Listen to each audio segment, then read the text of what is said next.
There are a few components in medication chart. We also call drug chart.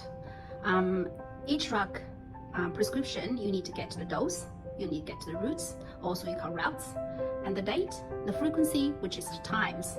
And if patient got allergies, when you check patient ID, we call 3-point ID, including the UR number, date of birth. Normally the address will be there as well, and the patient full name and sex, which is the gender. Okay, and also you need to know why the patient need to have it, the indication, and is it a regular medication, or is it a PRN medication, or is it a telephone order? Okay, and to wrap up everything together, we got 9 rights that we need to check each time. Okay, so first one is the right patient. So make sure 3-point ID and allergies are checked. Okay, then you check the right medication. So is that the medication we're going to give, and is it right dose for this medication? Is it right route or routes?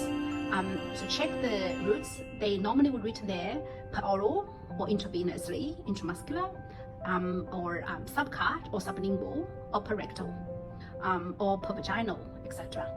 Okay, so then the 5th one would be right frequency, also called right times. And then we got right indication, or the reason for using this medication. And then you got right documentation. So you need to make sure it's a doctor name and signature present there. Okay, are they valid? Or you need to check patient got rights to reviews. Okay, then after you check all the 9 rights, then you can say, if you're happy, you can say, okay, this is valid order, I'm happy to use it. Okay. There's something I want to add up with right frequency or time. I just mentioned about BD or TDS, but there are a few others, such as QID, BD, Nocte, PRN, or Malay, or START, or TDS, etc. Okay.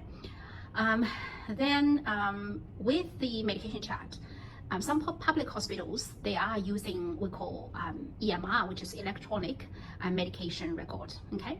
And then the other thing I want to add up here is when you check medication chart, you also want to know patient history, the past medical history, and then you kind of integrate all this past medical history with this medication, and then talk to yourself, ask yourself, why I need to give it? Is it patient really need it? You have to convince yourself. Every time when you give a medication, you have to assume this medication chart is wrong. Then you can get checked each component and get it right. But if you assume doctor that's the right thing, you kind of convince yourself, even if you find something wrong, you convince yourself that must be me wrong. That's not what we want. Okay.